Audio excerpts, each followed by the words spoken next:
Healthy plate presents అటుకుల sweet ఎంతో రుచికరంగా ఏ విధంగా తయారు చేయాలో చూసేద్దాం.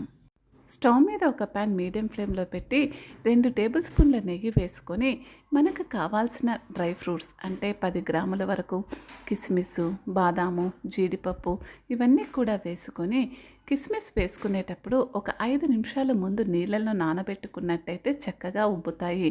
దూరగా వేయించుకొని స్టవ్ ఆఫ్ చేసుకోవాలి. అదే ప్యాన్ని మీడియం ఫ్లేమ్లో పెట్టుకొని 2 కప్పుల అటుకులు వేసుకొని దూరగా కొద్దిగా బ్రౌనిష్ కలర్ అయ్యే వరకు వేయించుకోవాలి. ఇలా మీడియం ఫ్లేమ్ మీద 5 నుంచి 10 నిమిషాల వరకు వేయించినట్టయితే అది చక్కని బ్రౌన్ కలర్లోకి వచ్చేస్తాయి.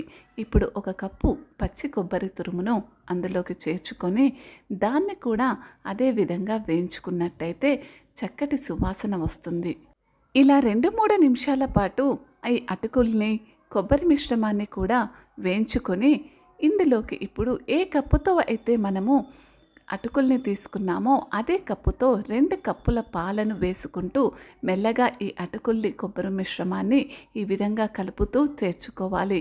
ఇప్పుడు ఒక 2-3 నిమిషాల పాటు మీడియం ఫ్లేమ్ మీద ఉడికించినట్టయితే అటుకులు చక్కగా ఉడికిపోతాయి.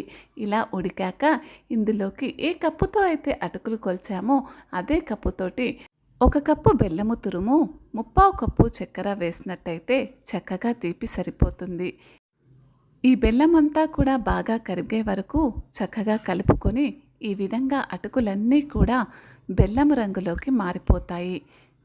ఇప్పుడు మనం ముందుగా వేయించి పెట్టుకున్న డ్రై ఫ్రూట్స్ అన్నీ కూడా ఇందులోకి చేర్చుకొని చక్కగా ఒకసారి కలుపుకొని అంతేనండి, ఎంతో రుచికరమైన అటుకుల స్వీట్ తయారీ విధానం.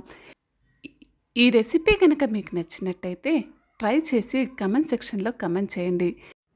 లైక్ చేసి షేర్ చేసి సబ్స్క్రైబ్ చేయండి. Thank you.